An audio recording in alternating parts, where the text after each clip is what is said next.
Welcome to My on Mondays, an explorative approach to the possessive my through narratives, art, and sound. Each Monday brings a new creation and unique perspective. My on Mondays is brought to you by MING Studios, a contemporary art space and international artist residency program dedicated to the exhibition, experience, and exploration of arts and culture. Along with exhibiting artists from around the world, MING also serves the community by hosting innovative programs including performances, workshops, screenings, readings, artist talks, and other cultural activities. For more information, or if you'd like to participate in My on Mondays, you can visit our website at mingstudios.org.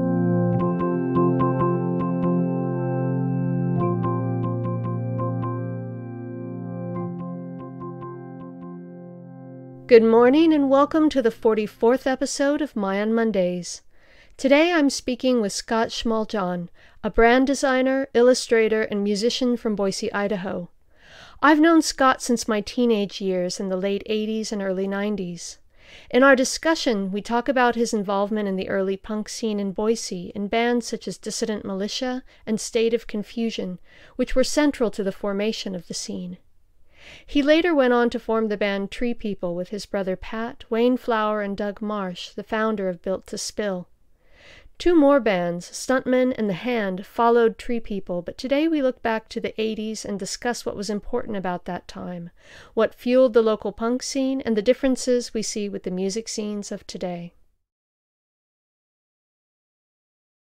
Hi, Jen. Good morning. How are you? I'm well. How are you doing? I'm doing pretty good. I guess I'll just jump right in here. Okay. Yeah, so were you actually born in Idaho? Are you an Idaho native?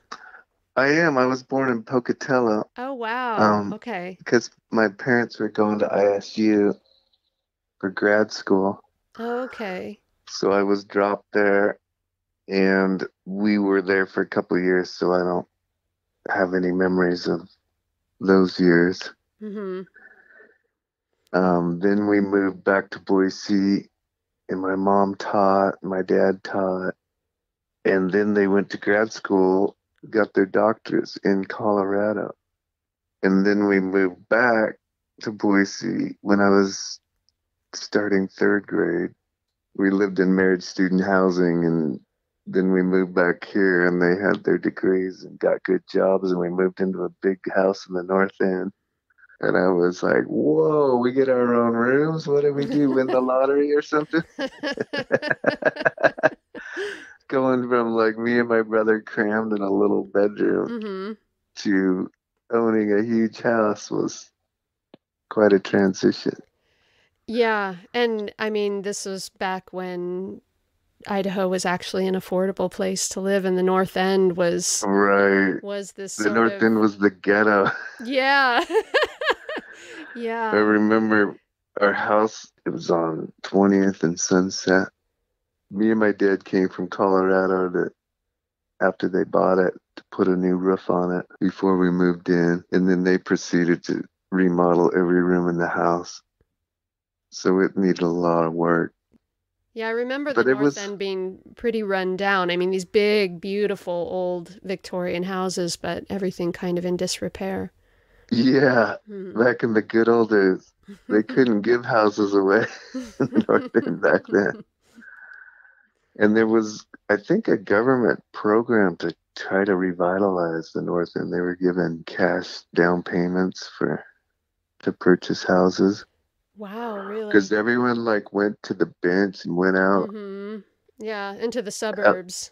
Yeah, and we were more liberal urban people, so we liked being close to downtown. Yeah, what a great neighborhood to grow up in. Yeah, it was awesome. We roamed the hills. Back then there was no worry of being kidnapped or killed. So we just take off and come home by dinner and take off again and come home by, 10 p.m. or so. So it was pretty ideal. So as you got older, and I know you basically through the punk scene, Uh-huh. in Boise, or the alternative scene. I was sort of on the periphery, not really super involved, but all of us misfits from I was living in Meridian at the time, which was, being a different person in Meridian at that time Oh, was horrible. yeah. Because I it was just I feel rednecks for and you. rich kids, and so my crowd ended up just being the sort of misfits and stoners and Yeah. whatever punk rockers were there at the time, And which was like maybe five, a group of you're five kind of people. younger than me, I think, aren't you? Yeah, I think so. I don't I'm actually know how old you are. I'm So, 56. oh, okay, yeah. So I'm 6 years younger than you. Oh yeah. And but I don't remember actually ever when you and I met, but I do remember knowing you and seeing you around. You and your brother Pat were both pretty central to the punk scene in Boise. Yeah. And so I'm curious how you guys became involved in that, and I mean just the counterculture in general, and tell me a little bit about your involvement, such as the bands that you were in. One of them became pretty prominent. Yeah. Well, like you, 6 years before you, Boise High wasn't very tolerant of alternative people either. Hmm. So we kind of had our outcast group as well. And, everything from the gays to the foreign exchange students to the punks to the new wavers, anyone who was different was, of course, an outsider because we weren't jocks or academias. So Hmm. we were, of course, there were some academias that were punks too, but so we kind of. I remember I played football in junior high at North, and when my brother was 3 years older, and when he hit high school, he said, "I'm not playing football anymore. It's stupid." And I was like, "Yes, my football days are numbered. I don't have to play forever." So I kind of felt, social pressure to be cool and play Hmm. football and, toe the social norm line. Yeah. And then once I hit high school and dropped out of team sports and um, started taking guitar lessons and finding alternative music, punk rock, and skateboarding down to the record exchange and flipping Hmm. through the new releases of punk rock in 1981. We were like, "What's this? Black Flag? That sounds cool." Before media really even you know existed for us per Hmm. se. Like there was a little bit fanzines and stuff, but it really was just kind of getting rolling in '81 with these new, hardcore bands, and just it just clicked for me. Like, wow, I can play this music. It became real reachable. Like before that, I was listening to Led Zeppelin, and I loved Black Sabbath, and experimenting with hallucinogens, Hmm. but I was like, man, I can't play guitar like Jimmy Page or Hmm. any of my favorite bands. And then when I started listening to punk rock, I was like, oh wow, I could do that. I could write a song today. So it was partly a matter of convenience. It's like, Yeah, and yeah, it also just clicked with how we all felt. Like, yeah. it was the Reagan years and Hmm. Reaganomics. They're just starting to put the conservative squeeze on everyone, like Hmm. the welfare queen and all that propaganda that started Hmm. coming out that were bashing poor people, and the war on drugs, which is basically just a way to criminalize minorities and the impoverished and just all this stuff. And England had their own version with, oh, what's her name? Their prime minister was Margaret real Thatcher. conservative. Yeah, the Yeah. Thatcher. So all this stuff started coming out. We started becoming politically aware just through, the punk rock albums and the Mm-hmm. sleeves and all of the literature that came with it. And like the Dead Kennedys, Mm-hmm. talking about all these social issues. And so we just kind of dove head first into that. And of course, Boise had nothing close to resembling any sort of outlet for live music of that sort. Okay. Yeah, by the time So, by the time I came along in the scene, there was a sort of established venues, and so when you came in, you guys were actually the ones who were creating that then. yeah, Okay, well, that I didn't know. Pusshead kind of was the first sort of leader of, he was older than us, so he had the band Septic Death, Mm-hmm. and we kind of, oh wow, there is a band here, and so we kind of started hanging out with him, skateboarding, and he was from California. He was cool. He knew, had seen Black Flag and all these cool bands, so we kind of globbed onto him, and his band Septic Death would practice with my first band, Dissident Militia, at my dad's garage because they needed a place to practice. So he was kind of our mentor of sorts. Okay. And he knew all these bands, like he knew the Misfits, and Oh, wow. 7 Seconds. And so he Mm. started putting on shows at the American Legion Hall, which was right by Mm-hmm. BSU. Mm-hmm. Do you remember that place? Yeah. Yeah. And he did some great shows, and of course he was an amazing artist, so he'd do these amazing punk rock posters. So he really kind of energized the scene just through his graphics and his connections with Mm-hmm. bands. He brought great bands here. And so as my band, Dissident Militia, started playing around, this was before my brother joined the band. And Wayne Flower, you know him, don't you? Mm-hmm. Or I He did. played, It's been years. I'm sure he doesn't yeah, remember me, but yeah. he was the singer for Dissident Militia. And then my brother, he was in Santa Barbara, California, going to college at a community college. So every year when I was in high school, I'd go there when he was starting school, and I'd hang out with him in Santa Barbara, and we'd skateboard and body surf. So I got a little taste of the California scene, and there was a Mm. lot of punk rock going on then, sort of sparking up. Went to my first big punk show in LA, and that kind of blew me away. Like, oh my God, Mm-hmm. this is amazing. It's Mm-hmm. bigger than I ever thought it was. And so when I'd come back to Boise with my vans, and you couldn't even get vans in Boise. Everyone thought I was from California. And so we started playing more.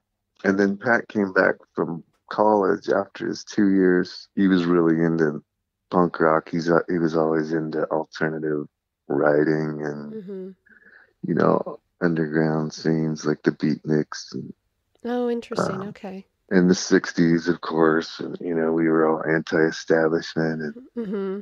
so we all got a house together when I turned 18, graduated high school. We got a house off State Street on 27th Street, and it became the SOC house. Okay. I've heard of the SOC house, but I never went. Oh, yeah. Well, it was mayhem, to say the least. Because I started college right out of high school. Mm-hmm. So I was living in this party house. So I just stay at school all day so Uh-huh. I could just work at school because there Uh-huh. was no way to work at home Yeah. with all the chaos. But we basically practiced in the basement, and there's about 4 or 5 of us guys that lived there. And Friday night, we just wait for the party to show up. Mm-hmm. And, underage kids and everyone would come and drink and carry on. And it was right by the Catholic church. And so Sunday morning, there'd be like beer cans all over the front lawn. And we'd see these churchgoers through our window just frowning on us as they looked Yeah. at our yard. And so at that point, we started getting shows in Salt Lake City quite a bit. Oh, okay. Um, Pushead knew, like, our first out of town show was Dissident Militia in Portland, and we played with Poison Idea, and that was like our big deal. Like, oh wow, we're out of town, we're in Portland, we're in Mm-hmm. the big city playing our punk rock. And, man, this is something. And we played with Septic Death, and then we went to Salt Lake with them once too, and met Brad Raunch, who owns Raunch Records. And I believe he still owns it, still runs a retail store. They were a cool record store, alternative. And so we connected with him, and he started booking us shows. And we played with like Sam Hain, with Glenn Danzig. Mm-hmm. That was one of, and DRI. I had no idea Uh, you guys were doing that back then. I just thought you oh were, yeah, I mean, I had it in my head that you were just playing locally. That's amazing. yeah, yeah. Played with Agnostic Front, just all these cool punk bands. Brad Raunch loved us. We were almost like a local Salt Lake band because Mm. people would, start recognizing our name and started meeting a lot of people. And that was cool. We'd go to the liquor store and get Old English 800, a case of cans of it, and take it to Salt Lake and sell it for $1 a can because Because they, their beer was like 3% or yeah. something. And this beer was like 7%. So that was probably part of our popularity. But anyway, yeah, we put out a record, 6.3 million acres. That was our first full-length record. We had a demo tape before that. Okay. My brother, he was the force. Like, he was the guy who got shit done. Mm-hmm. He had all the contacts and did all the, legwork for, because back then, you had to mail letters and get on the phone. Trying to reach someone was way more difficult because, of course, they had to be there when you called Mm-hmm. close to their Yeah. phone. Yeah. And so that was definitely different. It took a lot more work to Mm-hmm. try to set stuff up, but it was definitely more DIY just in Yeah. general, everyone creating their own scenes and doing the legwork that, the volunteer work to make all this happen. Yeah. I think that's a really interesting point because I mean I joked earlier about, punk rock just being sort of a matter of convenience for someone who doesn't have the skill level of Jimmy Page, but at the same time it it was an incredibly accessible art form, and I think that was what was Right, so important about it. Um, and right. and there is I do notice now that you mention that you talk about the DIY quality, and though I do still think that there is an element of that in the counterculture scene here. I do see a lot of zines and things like that, but at the same time, there's such a huge emphasis on social media and creating this sort of following in that sense. It's a Yeah, much sort of larger scale and much less personal, it yeah, strikes I me. agree. And I think that's what is causing so many social problems is, for one, you have all this pressure to be amazing on your Mm-hmm. social media because Mm-hmm. it's the big lie of, look how great my life is. Yeah.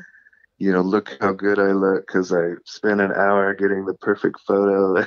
And it's just a whole lot of fakeness. And I've struggled with that since social media started. It's like, I love seeing what my friends are doing, especially from Seattle and stuff that aren't in town.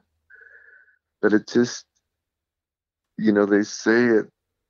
it's kind of bums you out. And I didn't know if I believed that until I kind of would step away and go, I kind of feel better not Mm-hmm. being on that very much. Yeah. There's some undertow that doesn't feel right to me. Yeah. I mean, it's so great for like promoting shows and stuff, but my dream's always been, what if we had a nonprofit social media platform that gave all the advertising funds to social causes, Hmm. and it was a community, not one guy Yeah. dictating the algorithms and manipulating elections and getting, just the big grab that Mm-hmm. that the corporations seem to be doing nonstop, annihilating the individual and returning to the community. Yeah. Yeah. And of course, that's a pipe dream because there's no money in that. But anyway, Yeah. that's the idealist in me, I guess, Yeah. which comes from part of the punk rock thing as well, which Mm-hmm. is, can't we all get along and take care of each other and Mm-hmm. coexist? Yeah. That sort of led me into my next question, which we've already partially covered, which is, our impressions of the punk scene during that time and the younger generation, or the differences between the two. What are some of the things you notice about? Because you seem like you're still somewhat involved in the music scene in Boise, and Yeah. so what are some of your impressions of the scene as it is now? Well, I kind of see punk rock as skateboarding it's become one, accepted, and two, promoted and pushed as a new fashion or whatever. Mm-hmm. It's more of a corporate takeover, I guess, of it always, cool things always bubble up from the underground, Yeah. and then they get taken over Mm-hmm. by the money and the access to coolness or whatever. Mm-hmm. And I see a lot of that. Like, I feel bad for kids kind of because they don't really have their own movement per se. It's kind of everything mishmashed from what came before them. Interesting. Like, it almost seems like hardcore punk came out of, there's nothing left to do but scream and throw a Mm-hmm. tantrum.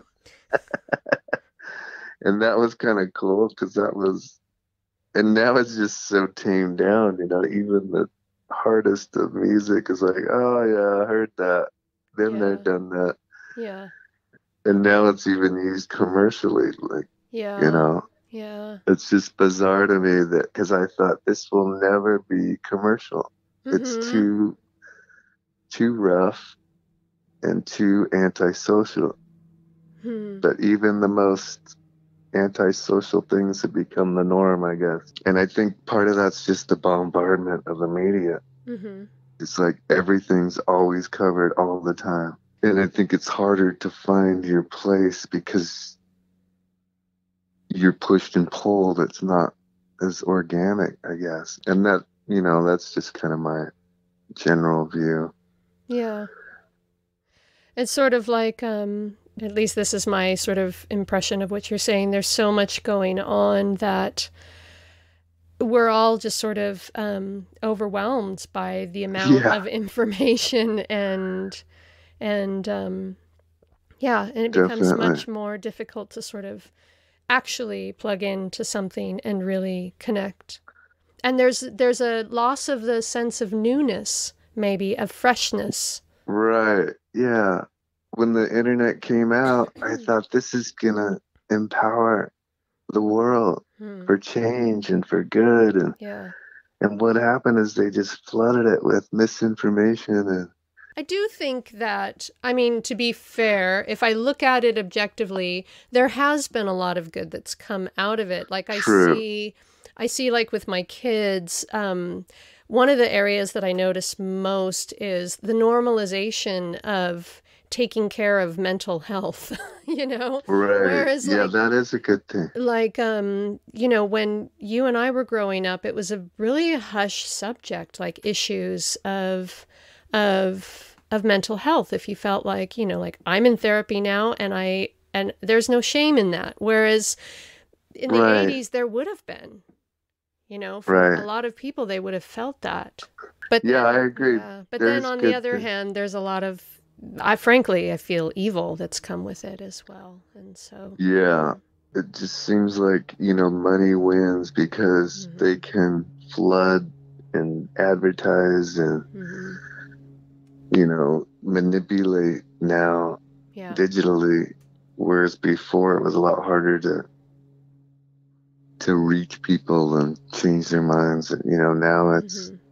a YouTube video that is a complete lie, can get thousands of people worked up, and there's no accountability, which baffles me. But it's also a question of free speech. And, it used to be someone said something and someone researched it and called bullshit, and then everyone Hmm. would let it go. Now it's no, but it's true. And even though they say it's not, blah, blah, it just Yeah. goes on and Yeah. on and on. Yeah. And even to where people that are intelligent and objective can't tell the truth anymore. Like, I feel myself getting suckered into the anonymous YouTube feed, like, Yeah, it takes a certain amount of vigilance, I think, to yeah, remain objective. And definitely. so I want to go back a little bit to the music scene. And so you later went on to become part of Tree People, which was a Yeah, band in Boise, and Doug Marsh was in the band, who is now who has Built to Spill, and they've become really well known. What is your continued involvement in the music scene in Boise? Are you in a band right now? currently I'm not. My last Mm-hmm. band was called The Hand, Mm-hmm. and we were a three-piece, and that that's kind of been around since '99, off and on. But well, I had kids and Mm-hmm. dropped music for a few years just to focus on my kids. And Yeah. then my brother died, and then I got a divorce, and Mm-hmm.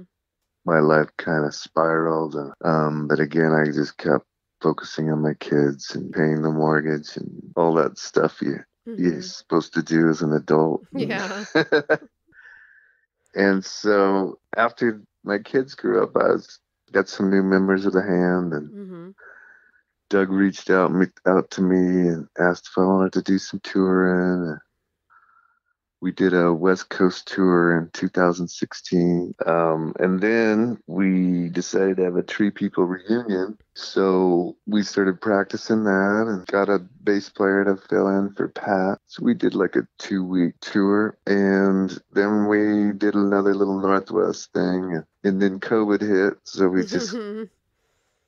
we kind of did the reunion and relived the day and had fun. And now it's just kind of too much work to fire it up and Yeah. get the ball rolling. Yeah. And that's kind of how I feel about music. There's Mm. no delusions of grandeur of selling records or, you Yeah. know, and that's fine. It's like I've done so much with it and had Yeah. such a blessing of opportunity. And hooking up with Doug.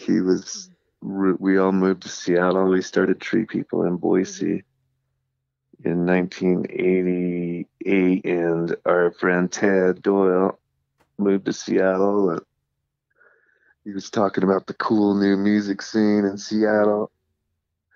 So we're like, let's get the hell out of here, see what we can do in Seattle. Yeah. So we all moved up there and landed on Capitol Hill, rented this crack house that we all lived in. And this is the day when you could do that. You could just Mm-hmm. go and land as a band and Mm-hmm. get jobs and pay the rent. Yeah. I feel so bad for kids because it's so unaffordable. Capitol Hill now is all tech industry, and Yeah. I can't imagine what rent is there. We could have Mm-hmm. never done Yeah. that in this day. Yeah. So I feel like opportunities kind of being squeezed, like the arts are just getting hammered because of the affordability of life. Mm-hmm. You have to have 3 minimum wage jobs to pay your rent now. And Mm-hmm. it's just so sad because there's no time to create or just let your mind wander. It's just like Yeah. you were always expected to do this and worry about that and what about my health care Mm-hmm. and now the Supreme Court ruling against people. It's a mess trying to eke out your space in this modern world is chaotic.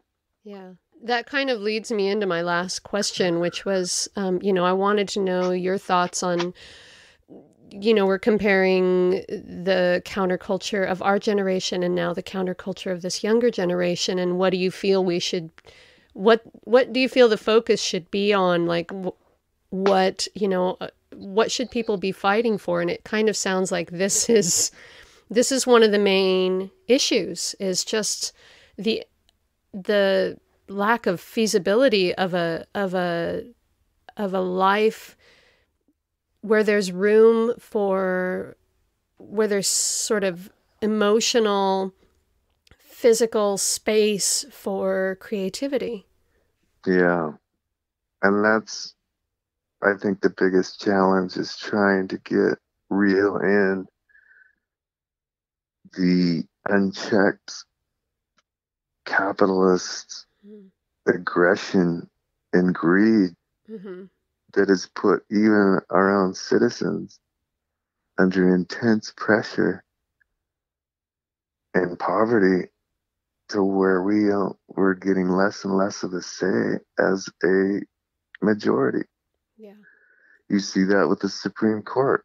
70% of people approve of a woman's right to choose. Mm-hmm. Yet the ruling class want to dictate their morals and their religious beliefs and don't think for a second they'd give a shit about a baby. Because if they cared about people, we'd have health care and social safety nets. And they also just want the ability to tell people what the hell to do. It's really sad because when I started in punk rock, we had a lot more rights than we do now. And that's Yeah. sad when you're going Yeah. backward. Yeah. This country's becoming so divided. Yeah. Texas wants to secede, but what they don't realize is New York is the ones keeping them alive. They don't see it that it takes a nation to support itself. They Yeah. just want what they want. And I think that's the problem on both sides is everyone's getting so polarized Yeah. and the propaganda on both sides are just fueling that. Yeah. And I think the reason Absolutely. for that is that the ruling class loves when the people are at odds because it keeps them out of the picture and it's business as usual for them. And then that leads us back to the point of, getting back to some sense of togetherness, Yeah. which is, I think, something that music does so well, even punk rock, that people think is all about aggression and, and anger. Yeah. And it is to a certain extent, but it's also about fulfilling a very basic human desire for, agency and a feeling of connectedness, and into the greater society, which is something I think that we all want. Definitely. Yeah. And the way I've always thought of it is music is the voice of the soul. Hmm. And the soul has every range of emotion from anger to love to disconnected, to connected, to bliss. Yeah. And that's the purpose of music. It's not a destination, it's a journey, it's a moment in time that you're connected with something bigger than yourself. Yeah. And When you something put on a really, record, it's over. And then the only way to experience it is to replay that. It doesn't exist except for the moment you're listening to it, well, which is to me an amazing gift of consciousness and being alive, is the experience of all of our senses, not just music, but what a lovely sentiment. And I think it's a wonderful spot to end the interview. I am so grateful that you agreed to speak with me today. oh, Thank you thank you so so much for much. being a part of this. Oh, I appreciate it. I love to talk about the old Boise scene Mm-hmm. and inspire people to create art and live to their fullest. Yeah, So I am super absolutely. grateful as well. Let's stay in touch and maybe we could have coffee or something sometime. That would be great. I'd love that. Right on. Thanks so much, Okay. Jen. Have a great weekend. You too. Thank you. Bye-bye. Bye-bye. Thank you for joining us today. We'll be back next Monday. Tune in.